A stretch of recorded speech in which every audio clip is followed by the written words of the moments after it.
Welcome to NFL World, where NFL starts and ends. I'm your host, Jacob.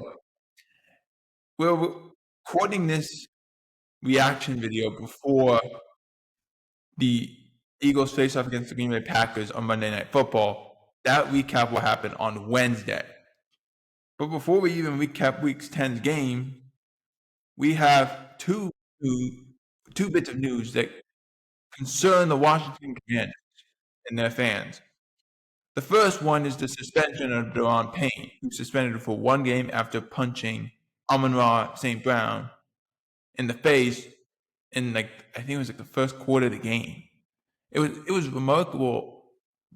And the reason I say it's remarkable is not because I wanted to do the same thing. It was more of, that's not in Daron Payne's character. He's a very calm guy, actually. He doesn't do that. So it's something that's completely out of his character in general. That's the reason why I consider it even remarkable. Because I know this team has lost 5 in a row. I get that. I understand that. But they have far more issues than just they've lost 5 in a row now. Heading into this game, they lost 4 in a row. The injury to Jaden Daniels, which we'll get into a little bit later on. But Daron Payne being suspended one game, that's a big issue for this team because they already can't stop the run. They can't stop it. They can't stop the run. They're not effective at it. They can't do it consistently. They're not a great pass rush team. You have a lot of things that don't benefit you. And now losing a leader on your team, that's what Daron Payne is. He's a leader. Losing him for a game because of a stupid action, a stupid act by him, does not benefit anybody. Doesn't benefit his team, and it just shows how undisciplined they are. Because it's not just Daron Payne. No. It's Javon. Then you have Javon Kinlaw, who hit an official, he also got ejected. He hasn't been suspended as of yet, as we record this, but I'm assuming he will be. At least the game, because, as we said when Dre Greenlaw got suspended a couple weeks ago, you can't say anything to the official. You can't curse at the official. You can't hit anyone. You can't spit at anybody. You can't do any of that. You just can't.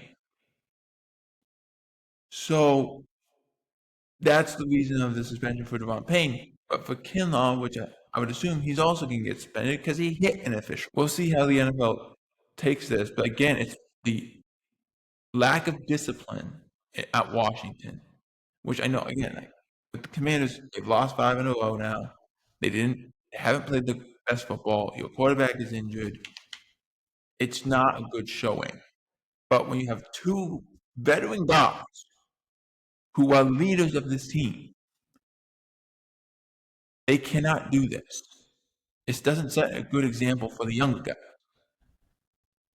You already have the oldest roster in the league, and you have 2 guys who've been around the block a few times, and yet they're going to do this?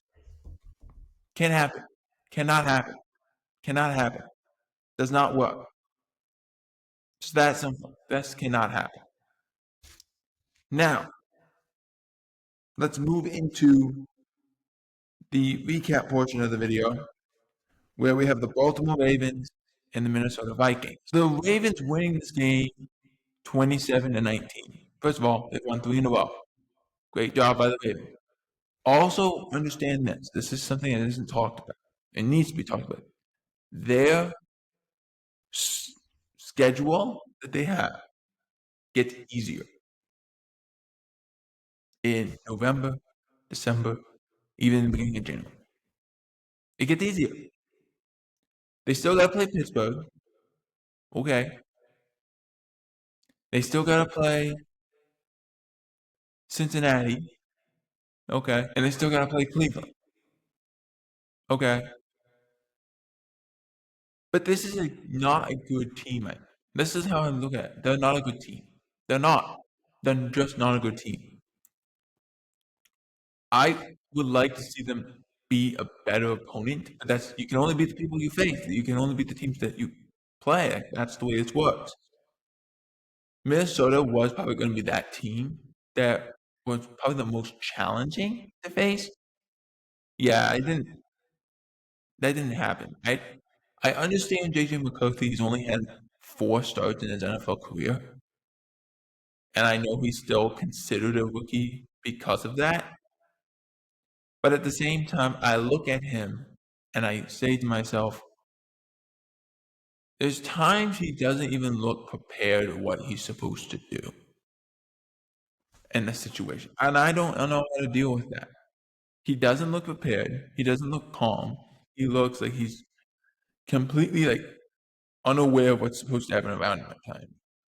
And then at other times he looks completely prepared and he knows exactly what he's supposed to do. So there's a concern about how to develop this quarterback, is what I'm seeing. And when we get to the Patriots, I'll tell you exactly what they're doing to help develop Drake May.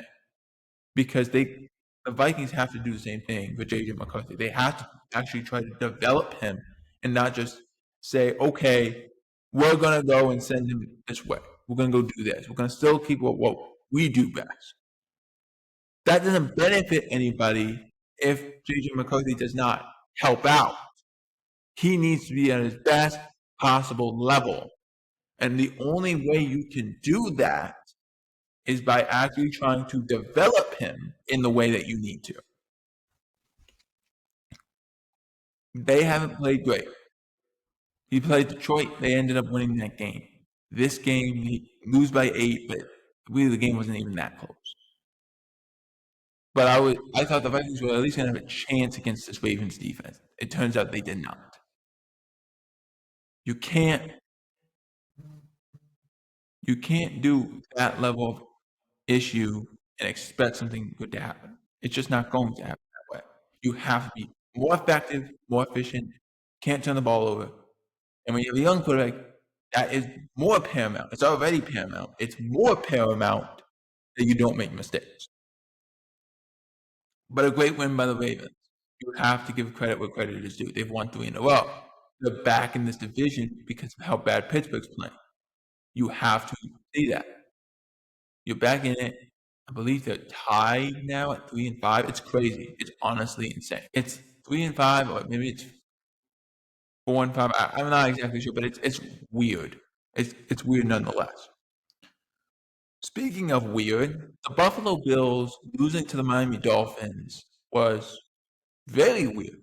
I don't know what is going on with this Bills team. Every time they play Miami, they look like they're a deer in headlights. Like, what am I supposed to do? They aren't playing well. They don't play well. I don't get it. I just don't understand it.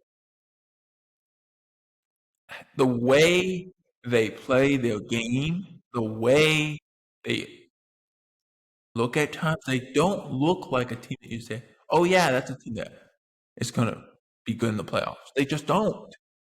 I know they have receivers that are injured. I get that. And I know they had some injuries on the defense, but they got railroaded. They got routed by the Dolphins. The Dolphins defense looked competent. Do you know how hard that is to make the Dolphins defense look competent? They held the Bills to 13 points. 13. The offense of the Dolphins, who hasn't been good, scored 30. That's bad.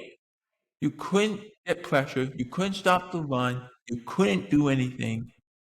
I understand you're playing in Miami, but come on now. You've got to be better than that. And the thing is, this was a trap game. We kind of knew that going in because you played Kansas City and you beat Kansas City. You played Miami. You lost Miami. Now you play Tampa, who lost to New England. We'll get into them in a second here.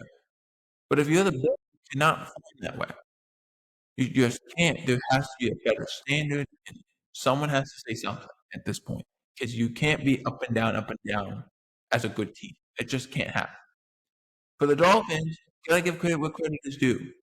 They traded away their best pass rusher, and they you gotta give credit to Mike McDaniel. They they won that game. They scored points. They ran the ball well. They did everything well.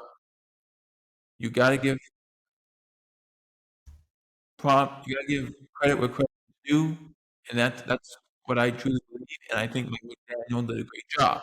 Now, can the team do this through the rest of the year, or is this just a one-off? That is to be determined. But the way this has been going this year, it looks like a one. Going to the New England Patriots at the Tampa Bay Buccaneers. Look, this game, I feel like, and this can be said for the Ravens and the Detroit Lions, even though it didn't happen in the Lions game, it feels like those three teams put you into a sense of security. Like there's almost a lack of security in what the way you perform. Like you think, okay, these games are close, we should win. It's a false sense of security. It's a mirage. They basically beat you by death of 1,000 paper cuts, and that's the way they play their game.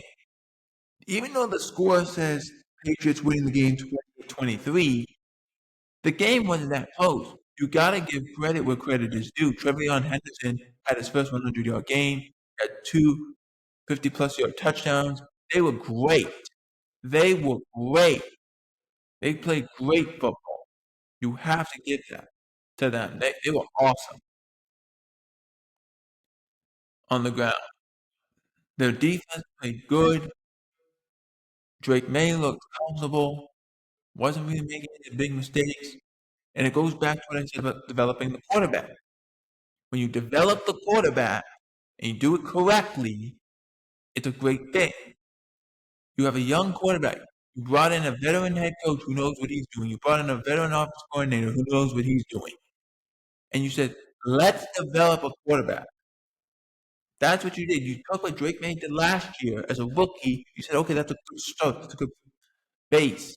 How do we build but don't destroy at the same time?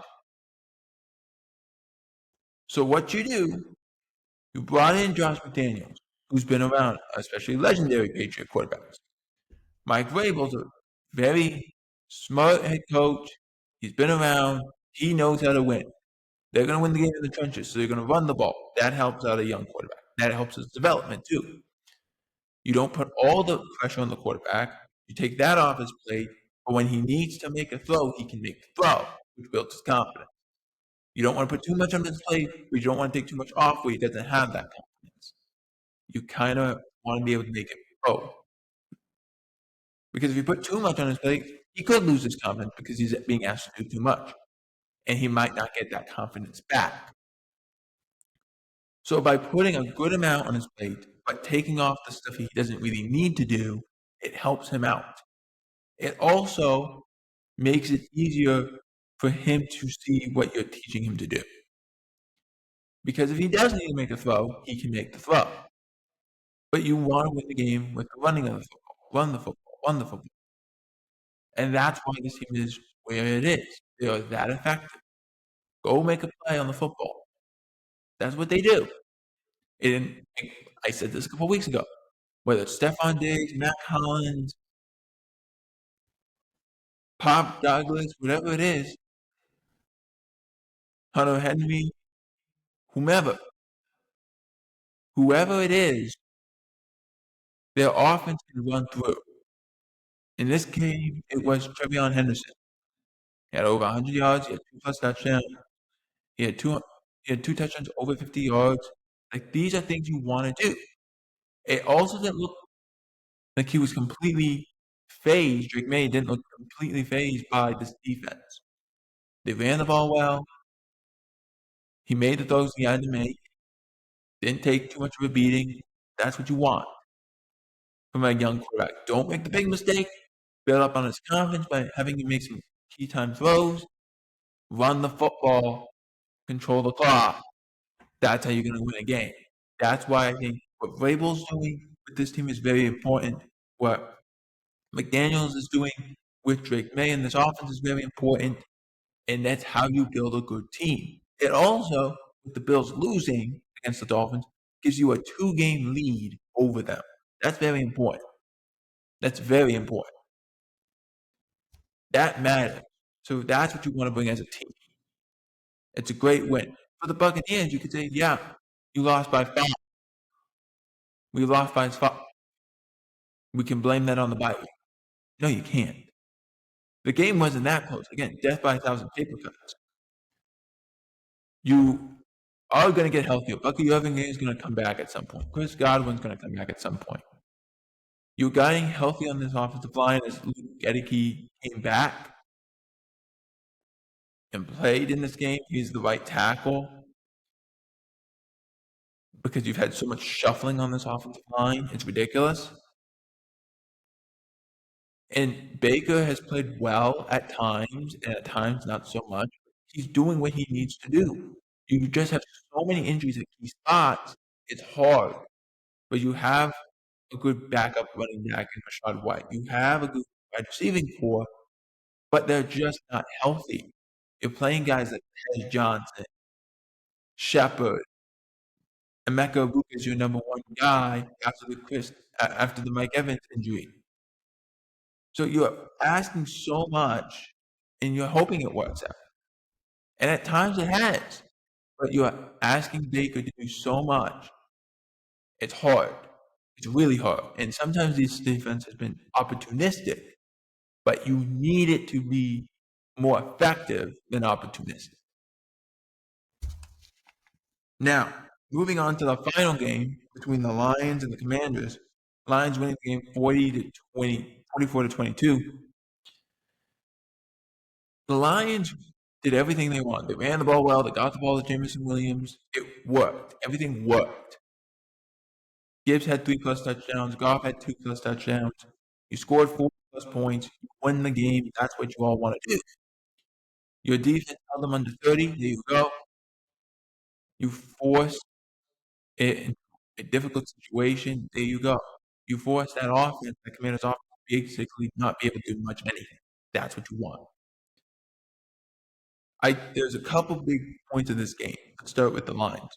First of all, Dan Campbell took over play calling from the offensive coordinator. He's going to call the plays. Remember, he did this his first year. He called the plays that looked great and gave it to Ben Johnson, and Ben Johnson became Ben Johnson, and this offense became this offense. That's what Dan Campbell is attempting to do again. He's going to take over the play calling, and it worked because, number one, there's a lot of things that go hand in hand on this. You have a really good team. You have a good running game in Montgomery and Gibbs. You can run the ball well. You have good offense. You can do all these things. You have all these weapons who are very humble. You have Laporta. You have Gibbs. You have Montgomery. You have St. Brown. You have Williams. You can do all these things at a very positive rate, and your defense is really good. It also helps when you do this change against a bad team, like the Commanders are, where they can't stop the run. So you knew you could run the ball. They really can't stop passing game. You knew you could pass against them. Those are things that you can do. And then it helps when you're going against a quarterback also in Marcus Mariota. This team in Detroit is good. Their record may say they're second in their division, but they are a really good team. It's a really tough division. You got to play Chicago again. You got to play Green Bay again. You got to play Minnesota again. And the Lions, the Cowboys, they're tied together in this. When it gets to Thanksgiving, you play 3 games in 12 days, 3 games in 13 days, 3 games in 11 days, 3 games in 14 days. It's always around that period where the Lions, they got 2 Sunday games, and then they play Thursday, and then they play on Thursday. It's hard. It's hard to deal with that. It's hard. It's really hard. So your hope is you can get back into your best football. You play Philadelphia. Can you do that? Can you play that way? You play Green Bay on Thanksgiving. Can you do that? Can you win that way? You play Dallas the week after Thanksgiving. They are doing the same kind of march that you're doing at that point. Can the Lions do it? Can they win that game? You and the reason I say it like that is not because of the teams you're facing, but because of the short period of time that you're facing them. It's a lot easier now. Okay, you're playing the Thursday after Thanksgiving, so you get a whole week. But beforehand, when you're doing 3 games in 12 days, it's hard. It's really hard. And you can easily slip and lose a game or lose two, and now all of a sudden you're on the outside looking in. You don't want to be that situation if you're the Lions. You're too good of a team to do that. For the Commanders, look, you've lost 5 straight, including this game. Your offense wasn't great. You can't really run the football. You can't stop the run. Your team is just really old. It's just an old team. You don't have a youthful group in there. And you're asking a lot from your team. It's just really tough. Like I said, you cannot afford Daron Payne and Javon Kinlaw to do that and get ejected. That cannot happen. That changed the game, essentially. Because even though you went down by a lot at that point, you can't lose your 2 best guys in the interior. That doesn't work. That's an issue. That shows undiscipline.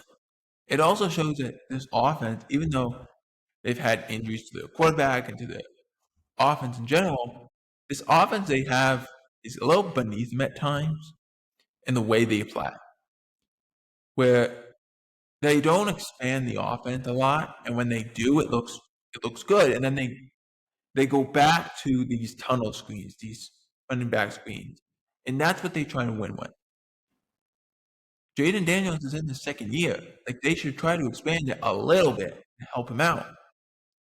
That's what you should be doing, not keeping it the same. You should always increase it a little just to make it look better every year. That's what you should do.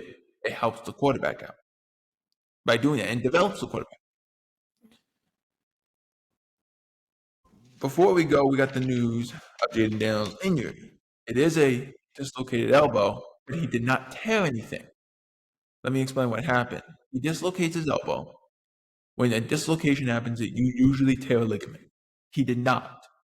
According to Jay Glazer, who said this yesterday, he said the Commanders are going to give Marcus Mariota 2 more weeks to start, and then are going to reevaluate Jaden Daniels.